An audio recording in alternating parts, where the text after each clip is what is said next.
joining the meeting.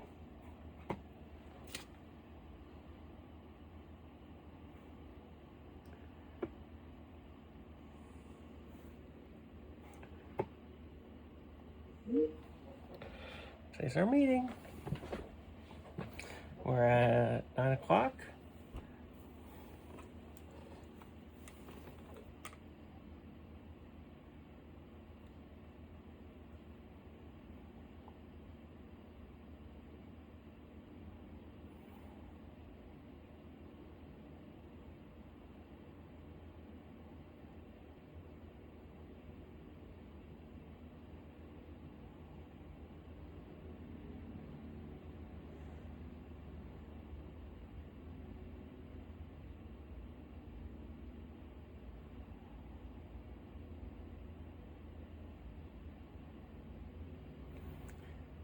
I'm waiting for him, so I'm waiting. It's 9 o'clock.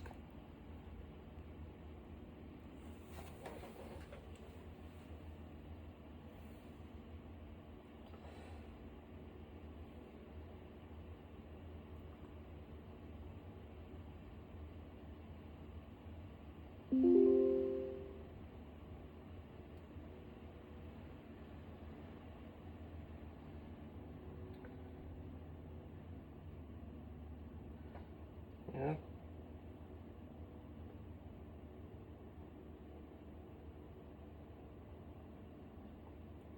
It's 9 o'clock.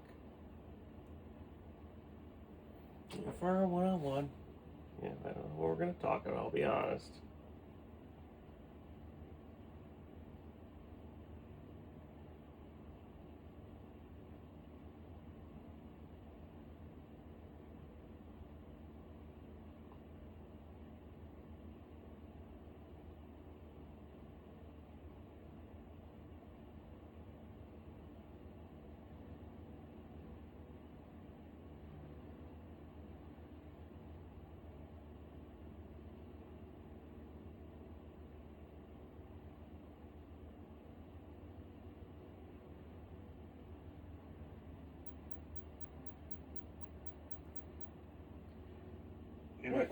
Good morning. Or in your case, it's afternoon. Barely. Like 2 minutes. Are you able to get into the Hillwood thing? No. Because it looks like...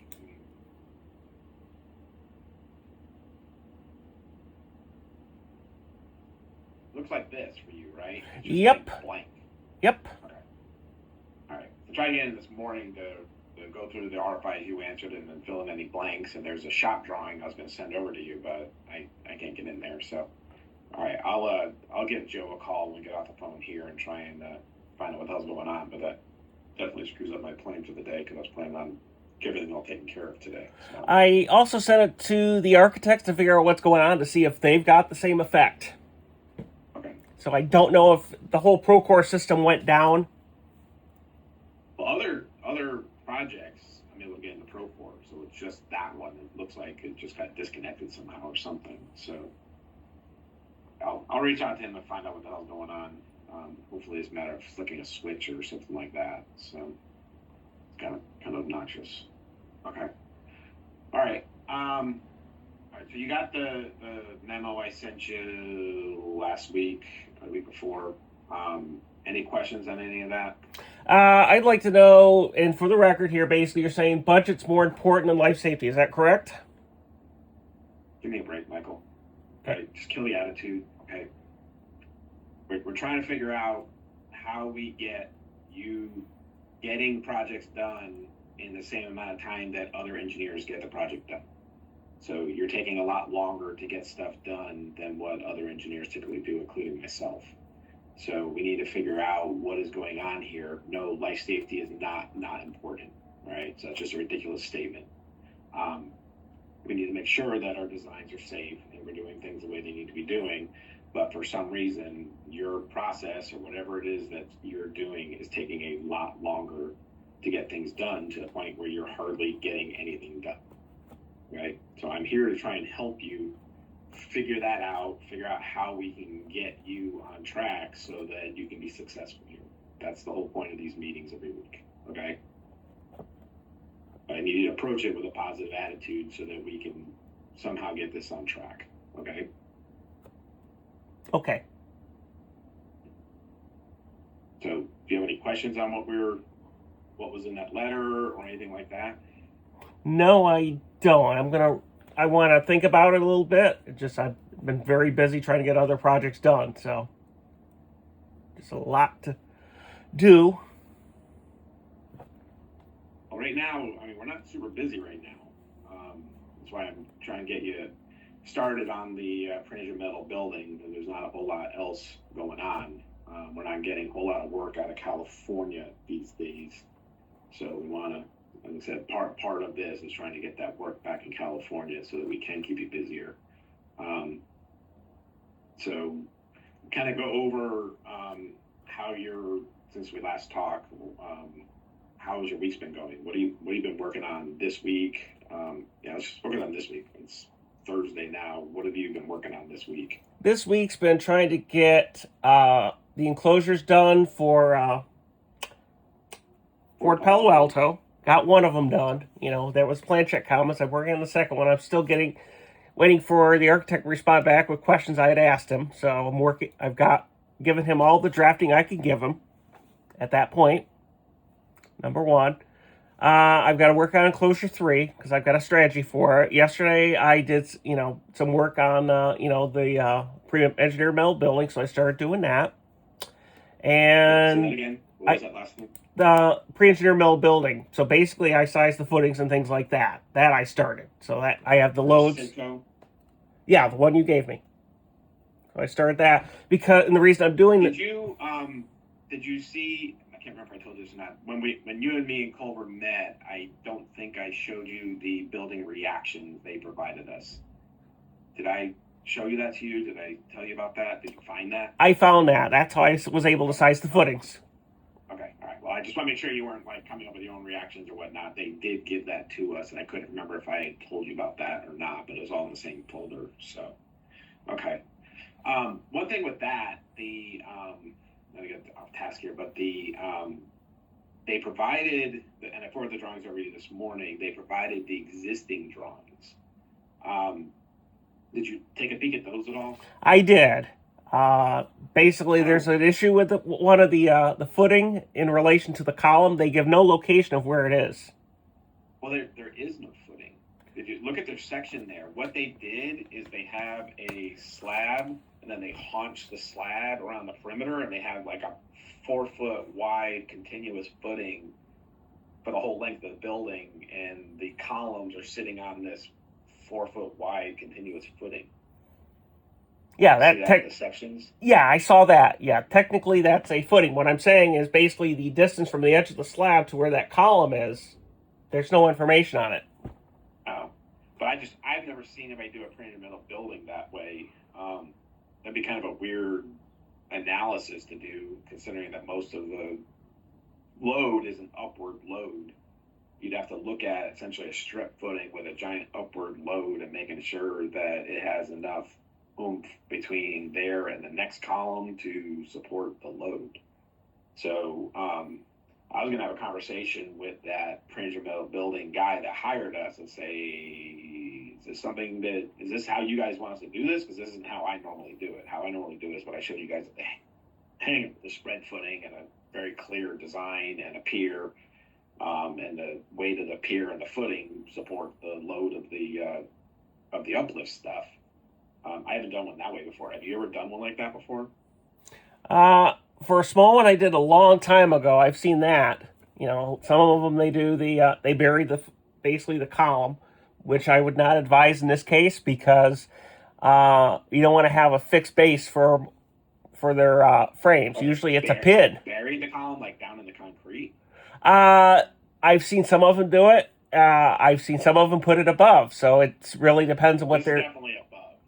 And that's what they did on this project. They just have it sitting on the slab, essentially the haunch slab. It's just kind of a weird foundation detail. I hadn't seen them do it before. So I was going to give the guy a call and just say, is this what you want us to do? Is this what you're expecting? Because if so, then we need to kind of shift gears a little bit. Instead of doing spread footings, and do a haunch slab thing. Assuming we can get that to work. which I assume, I guess you can just make it as wide as it needs to be. On the lean-to, it's probably not a problem to do because it's it's not a huge building to do that to. But then they've got the 17,000 or whatever, the bigger building. I'd be curious to know what he's expecting for that. We don't want to, if that's a Florida thing to do it that way, then we might want to take a look and shift gears on that. So I'll give him a call after we're done and just kind of feel him out on it a little bit, and I'll let you know on that one. So, okay. So you've been running the calculations on that, coming with the spread footing sizes. What were you coming up for spread footing sizes? 6.5 by 6.5 feet by about, and I'm assuming 2 foot deep, just like the other one. Basically, I haven't run the anchor bolts yet, so I'm gonna see if we can thin it down. And I'm assuming they're gonna be on a pedestal. Yeah. Okay. And that's for the uplift load. Mm-hmm. What were you doing for a factor of safety on the uplift? I just basically did the standard load combinations. So basically, holding it down, enough dead load to hold down the wind uplift, basically. But what's your factor of safety though? Are you doing a factor of safety of 1? I'm doing 1 in this case. I didn't know there was a factor of safety for these. Do you want a factor of safety? You don't want it to be sitting there on the edge of lifting up when a big hurricane comes through. I think we typically use 1.5. It's been a while since I've run the calculations. I think it was 1.5 is what we did on that hangar project. So that just means you end up with 9 by 9 footing, which is more what I would expect. A 6 by 6 sounds kind of small, but a 9 by 9 is probably a little bit on the heavier side of what I think for that size. But yeah, I'll check with Daniel real quick if he remembers, but I think it was a 1.5 factor of safety. It's probably just worth doing a Google check to see what the typical factor of safety is for uplift and overturning. It's just like a retaining wall. You don't design a retaining wall for factor of safety of 1. No. You can do the sliding and overturning for 1.5 and stuff. So that is codified. So yeah, do you know if there's anything codified on this for this type of thing? I haven't seen it. Doesn't mean it doesn't exist. Take a peek, see if you can find it codified. I mean, that's even better. I'd be curious to know where that is. So, okay. So on the printed metal building, have you talked to Luis yet? No, I haven't. I'm going to email him and ask about the timeline. I got to do that. Yep. So give him a call so we can start figuring out when we can plan on putting more staff on here with Culver and stuff and getting drawings. But I saw there was a bunch of emails going back and forth on their model and all that kind of stuff. So, because they have apparently they have a scan of the existing building and they're modeling existing building. But I'm curious if we're going to wait till that's modeled to start modeling our building so that we can get started on it. I want to get started on it now because Culver's got free time to do it. So I have him working on Volkswagen, but he's going to be done with that in a heartbeat. So yeah, what I'd like to do is to get rid of that. Do whatever we can without the scan. Yeah. I don't need the damn scan. I don't need the existing building model either. I would show the edge of the existing building and that haunch slab detail because that detail is weird, but it's really easy to put the building up to it. Because I was worried about having my detail with a pier and a big ass footing and then putting a column sitting on top of their footing. We don't have any of that. We just have a haunch slab with a column that's adjacent to it, and we can just put our footing right up against that haunch slab and sit it on top of our new pier and everything. So for us, that's really easy to deal with. But I also couldn't quite figure. I didn't spend a lot of time looking at it, but I couldn't quite figure out how the existing drawing was oriented relative to ours, because it's not like it had that notch out or anything where the existing building or the new building is going. So were you able to figure out where our new building is on those existing drawings? Yeah, I was able to figure that out. So basically, it's on the north site, basically. And I checked with the assessor yesterday because the assessor has the plan, basically, just general for the size. So I just wanted to get a magnitude of what the wind loads are. That was before I knew what was there. It didn't take too long at all. So basically, I just wanted to have a general magnitude of what to expect. But now that we have the drawings, right, we can figure it out, Okay. All right. So let's say call Luis. So talking about doing that on Monday, so let's call him right away and kind of get an idea of his plan so that we can get this on the schedule for next week or not put on the schedule for next week. To find out what's going on there. All right, what else you been working on this week? And let's see, what else? Quayside, I was working on getting the security walls done, so I got to get a hold of the project manager over here, Luciana, because they don't have the existing structural drawings. They only have the drawings of the retrofit itself. So I got to ask her what we're going to do. So I gave them ideas on what we're going to do to retrofit it. I'm trying to, because it's a 25 pound a square foot wall, which is real heavy. Yeah. I've never seen one that heavy, but part of it also is making sure it works. What kind of wall are you talking about? This is a security glass. No, this is a security glass wall, bulletproof wall. It's real heavy. It's like pharmacy is type 2. Okay. This is type 8. Yeah. It's a lot thicker glass. Yeah. Which job is this? This is Quayside up in Santa Rosa. It used to be the HP plant. That's what I thought you were working on. Okay.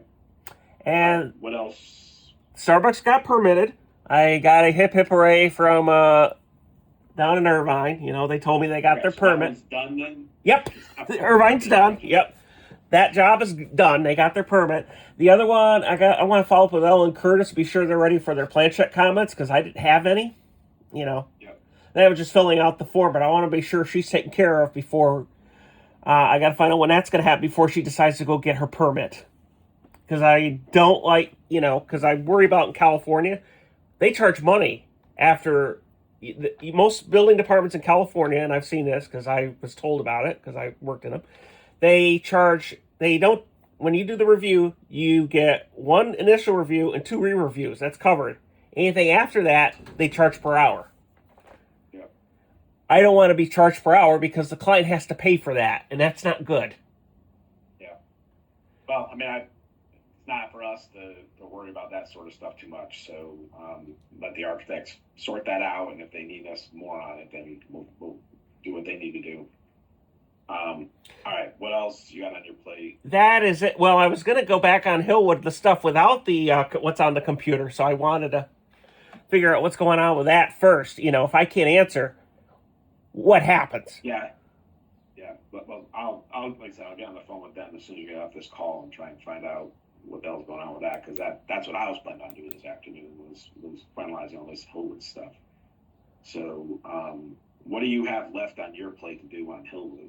Let's see. I know I have to do the uplift anchors. I actually started a response on RFI 23, and I'll get a hold of you later, because I have a printed copy of it. I'm hoping we saved them somewhere locally.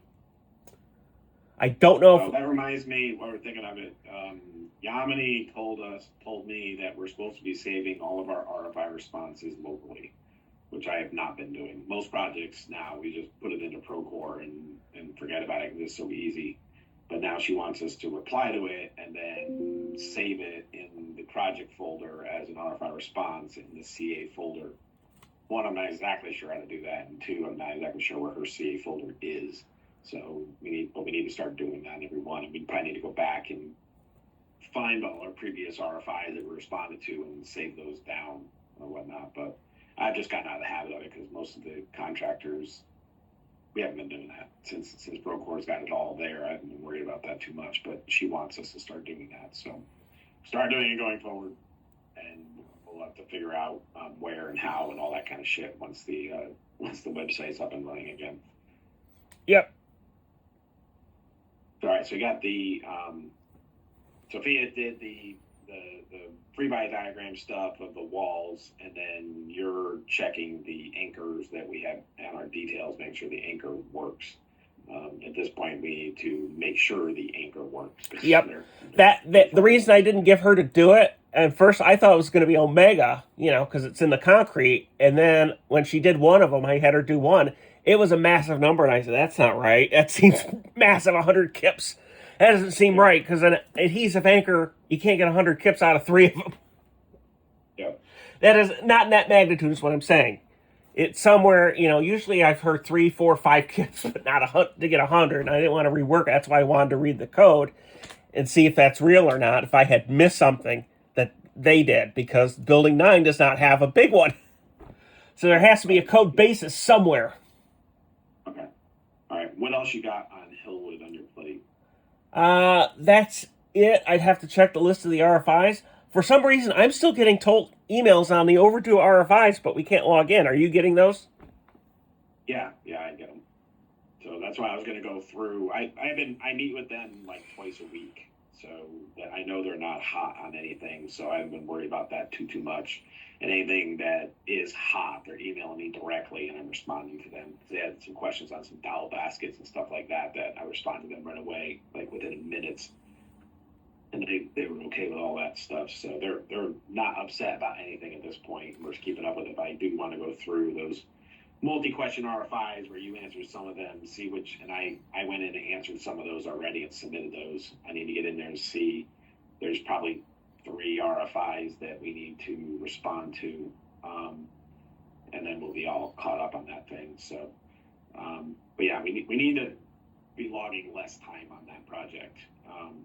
So I'm doing a lot of RFIs and shop drawings and meetings and all that kind of stuff. I'm averaging about 6 hours a week on the project. You're averaging about 12. So we need to cut that down a bit. We're blowing through our budget really fast on that thing. And hopefully, obviously, this will slow down anyways. And once we start getting these RFIs done, they're gonna run out of questions at some point. They have to run out of questions at some point. They're asking us everything in the sun. So we just need to get the hours down on this job, because Michael commented on that a couple weeks ago, saying we're not billing anywhere near how many hours we're working on it. So, all right. So Hillwood, I asked you a few weeks ago to put all your calculations that you had on your computer into the folder. Did you do that yet? No, I got to scan them actually because I use paper for most of them. Some of them I use spreadsheets. But for me, having the paper, because it's something about physically holding something helps me keep track. I've been putting them in a binder, basically, as I do them. Okay. All right. Well, you have a scanner at the office. Yeah, I use that one. I plan on using that one. I don't want to use the one at home because that would take too long. All right. So let's get that in there before we talk again next week. Yep. All right. What about there was an RFI on a conflict with the dowel bars for the beams and stuff. That's been out there for like a month. Have you looked at that one yet? Doesn't ring a bell. Is that RFI 13? I started looking at it before I got called into other things. Let me see if I have a printed. It's probably one of the first RFIs that I sent you. It's that plate that has the dowels. I see. Yep. To the wall. Yep. And they're saying that there's a typical embed plate right there, and the embed plate and those dowels are all hitting each other. So, yeah, that sounds familiar. I just got started and stopped on it, so I know I answered. Yeah, I want into that one. You don't need. You have that one in paper form. So I have 23 as well. I think 23 or 24. One of them. So I want to get that one taken care of. I took a shot at it, but I wanted to have you look at it together here, All right. Well, like I said, look at the dowel one, because that one's been sitting there for probably almost a month at this point. So let's get that one taken care of. Yep, and I just got an email with some RFIs for Fort Palo Alto popped up. 2 new ones. I don't know what they're about. It just popped up in my email. All right. And then the guard shack, I saw they sent something to you on Friday. Yep. Did you see what that's all about? They have decided they've got to reconfigure it. I haven't looked at it yet. They want to reconfigure it because for some reason they need accessibility on the guard tower. I don't know why they need accessibility on the guard tower, but that's what the plan checker came up with. So. Okay. Did you look to see what it is they're looking, what the change is going to be? No, I can do that today. All right, take a look at that. So you haven't talked to anybody about that either? Nope. All right, so they're probably stressing about that then. So let's try to get it. Just reach out to them. When I looked at it, I looked at it when it came in on Friday. It looked like they were adding a retaining wall onto the slab. So I think what they're doing is they've got it was at grade, and now they've raised grade out here. So they want to figure out how to do a retaining wall on 2 edges or something like that of the guard shack thing. So I don't know how far it is if we could do just a curb, an extended curb up there, or we actually have to do like a retaining wall type thing. It didn't sound like it was a whole lot. So let's at least respond to them saying that we're looking at this, so before they respond to us saying, why aren't you responding? Yep. Something small like that, we want to just at least give a response right away instead of waiting 4 days to 6 days to respond to them. All right, and then okay, and more on generic stuff. I wrote the letter. We really need to have the schedule filled out ahead of time, not while we're doing the meeting filling it out. You're the main project manager. You and Daniel should be using the staff more than anybody. I'm trying to get myself out of so many projects. So the idea being that you're not doing everything, you're actually using staff to get stuff done. You're managing staff doing the projects. So that means that, well, like when Daniel and I get in there either over the weekend or at 8 o'clock Eastern Standard Time, we're getting in and doing the schedule and filling everybody up. You're going to be better off if you do this because you're 3 hours behind us. I would have you do this on Friday or over the weekend, probably Friday. Yep. Go through and fill out what you need for staff for the week. Yep. So that when we do the schedule and we know what you got going on, I know what Daniel's got going on and what I've got going on, and we can fill in the schedule and stuff. Make sure you're doing that well ahead of time so that we can be together by the time, have everything all together before we get everybody on the call. I'll try to do that Friday at, I'm thinking about 5 o'clock, at least Friday, sometime Friday or Saturday, so I don't forget. I'm going to put that on my calendar because that's important. Yeah, I mean, I often, for me, I used to have a little PM meeting on Thursday at the end of the day because Friday ends up being kind of a scramble catch-up day, trying to finish everything up before you get on the weekend. And as we get bigger, we probably will have that sort of thing where we get all the PMs together and talk about schedule and fight over who gets who and all that kind of stuff. But so far, we haven't been super busy, so I haven't worried about getting us together and having that meeting. But as we get bigger, we'll probably start having that meeting on Thursday. So I would say anytime, end of day Thursday, anytime Friday is perfectly fine. I tend to do it Friday or sometimes first thing Monday morning when we get in. Just kind of a refresher as to everything I forgot over the weekend that we were doing as I decompress. So just try to get that in there. Yep. And then just accurate recording of your time. I notice you're not doing your timesheet until they're due. I've been basically writing it down on paper, basically. Keeping a paper, doing that and then do it at the end of the week, basically, before I submit it, so. That's what I used to do too, and I found it's just easier to just jump into a computer at the end of the day and just plug in what you did for the week, and that way I can see kind of what you're working on and how long you're taking on stuff and all that kind of stuff to make sure that we're not misunderstanding anything that needs to be done or anything. So I was just going in to save it every day and just get it done, and it also reduces your stress. I found that it reduces my stress when I'm sitting there and I'm looking at the end of a 2-week period and I got a blank timesheet. It's like, oh, fuck, now I got to remember what the hell I did 12 days ago. So, well, that's why I started doing the paper copy, because for me, everybody works differently. For me, it's about having a physical piece of paper helps. That's me. Yeah. Everybody works differently. The problem is, for me, that's why you see me do more paper, is because electronically, you don't remember what you did. It's something about people remember when they physically handle something. They tend to not remember when they punch keys on a keyboard. And I've seen that, where somebody doesn't remember they hit a key. There was a news story here recently where the guy didn't even know he signed a bill and he's in big trouble over it. And it, yeah, that's a real story. He signed a bill that he intended to veto, and he's getting hammered all over the United States over it. So, okay. Well, I would recommend taking your piece of paper and putting it into the system every day. Yep. If you're not able to do that, at least do it once a week. So yep. that you have the whole week stuff, so we can take a look at how we're doing, all that kind of stuff, so that when we meet every week, we at least have something to look at to see kind of where you had time logged and all that kind of stuff. Makes it a little bit easier for us. I have an idea for the one-on-ones. Can I get all the stuff together so we correspond at that time? Because I don't want to interrupt you unless it's something that's really an emergency. For me, it's putting all the stuff together at one place because when somebody's working on something, they don't want to be interrupted. I want to put it all in one spot, so I ask you all the questions at once. Because You're it's talking about for our one-on-ones here, or just working on projects?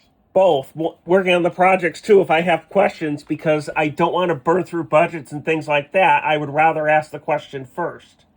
Yeah, I mean, for project stuff, I don't care how many times you call me. That's fine. I get interrupted all day, every day by everybody. So you just being another person on the list doesn't make a difference. I'd rather keep you going and keeping you efficient and stuff. That I don't want you to get hung up waiting for an answer from me. But yeah, I mean, if you want to consolidate 10 questions at the same time and call me once a day, I mean, that's perfectly fine too. You know, I'm fine either way. People call me all day, every day. Yeah, that's my life. Yeah, I wanted to ask before I did it because I have one sacred rule for me. It's don't interrupt anybody at lunch unless I tell you, because people should be able to eat in peace. You know. I eat at my desk while I'm working, so for me that's not a big deal. So don't worry about that on that front. For me, it's more of a don't wait till 4 o'clock Pacific Standard Time, because that's 7 o'clock my time. So I would say try to aim to get your questions at me before 4 o'clock on Eastern Standard Time. That way I can make sure that I'm not running around trying to finish up my day and then get out the door before traffic gets crazy and stuff. So yeah, I'm more for that versus lunch. Instead of lunch, I can just work lunch every day. Yeah, I'm changing my stay home day to Thursday now because the traffic is just bad in the Bay Area here. Because everybody in the summer, what happens is they're working 4-day weeks. So a lot of people, Thursday, it's a weekend. So a lot of people are, coming into the office. And then some of them will just take off for vacation from work, So the Bay Area is real bad, especially the South Bay. It's fine from San Ramon to Fremont, and then Fremont into San Jose, where I live. It's just traffic just stops. It's gridlocked. Yeah, what I've started doing is traffic's gotten pretty bad here in Charlotte. Is what I've been doing is I try to leave at 3 o'clock, race home before traffic, and then log back in the computer for an hour or two afterwards. So if I'm able to do my day right, you actually can't get me from like 3 until 3:40. But that has been successful like 3 times in the last 2 weeks. Do they have mass transit from the office to your home or to get to it or not? No, I live out in the lake, so I'm out in the boondocks. So it's most of my travel is going from the highway out into the boondocks. So there's nothing out here. When I worked in San Francisco, we didn't have BART, which is our transit system. So I lived in East San Jose. I drove to Fremont every day for 5 years, hopped on BART, and then BART took me right to the office. Nice. So I didn't know if your area has that yet or not. Cause we have a light rail system that's really good, but right now it's still faster to drive. And for me, I swim every morning at 5 o'clock in the morning, so there's no traffic when I come in the morning. It's the traffic at the end of the day that just sucks. It'll take me an hour and 10 minutes to get home, which I'm trying to avoid. So, dude, what I used to do when it was backed up with traffic, I would work longer, because you're not going to fix traffic. There's just no way. Yeah. But it seems to be, lately I've been working like 6 o'clock at night when I'm sitting in the office, and there's still a bunch of traffic at 6 o'clock. So it doesn't seem to slow down to like 6:30, which is just obnoxious when I start as early in the morning as I do. So. All right. The other thing I asked you to do was to save that folding partition wall. Oh, I got to do that. Let me put that on there too. Let me get that ready. I got to actually rewrite it. Here's what happened. In LA, when you go into the building department to look at the archives, you are not allowed to have a cell phone. Only pencil and paper. That's stupid. I didn't make the rules. The reason is and I was told this is for security reasons, because they don't want people taking photos of downtown LA buildings because they're worried about them getting bombed. That's why they've got it there.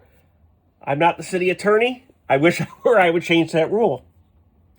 The good thing, though, is with LA is I could see if it's there, and I can call to see if they have it. That's why it took me so long. I had to file a request to tell them what to get, and then they get it ready for you. Sophia was with me. You only get 1 hour. That's the way that city is set up. Whereas Glendale was a different matter. You can actually go right in there. What I did before was emailed them to see if, what I needed to do before I got there. Yeah. Because I don't like going into a building department unprepared. I want to get in and get out. Yeah, Harry. All right. Well, I'll let you go. I got a meeting here. I will call Joe or email Joe while I'm on my meeting and find out what's going on with Procore. When I get that figured out, I'll skim through the RFIs and I'm gonna find it's the deck and joist shop drawing. Things what they submitted, so I'll send it over to you. Have you take a look at the joist and deck shop drawing? Yep. Which should be hopefully fairly easy. Although the joist and deck guys always have a zillion questions, but. I know they've been asking them because you answered some of them, I answered some of them, so we know they've been asking. Yeah, those guys always have a stupid number of questions in the shop drawings. I'm hoping that won't be the case here, because that definitely slows things down. But the joists are all the same on the whole damn building, and the deck is just the same thing all over and over and over again. So hopefully it won't be too bad. But I have not opened those up yet. So once I get there, I'll send them over to you. Yep. And I'll call that pre-intermittent metal building guy and feel him out on what he's expecting for a foundation, and we may have to switch over to the other system. And it sounds like, based on your calculations, that a 4-foot wide footing that essentially is 15, 20 feet wide is probably going to be adequate for the uplift. So yeah, be okay to do. I just haven't done that before. Most of the pre-intermittent metal buildings I do are hangars, so they have this gigantic uplift load. So we end up with like a 13 by 13 footing trying to get that thing to work. So, all right. So I'll make those phone calls. I'll let you know where all that stands when I'm done. Yep. Thank you so much for the meeting. I appreciate it. See ya. Yeah, bye.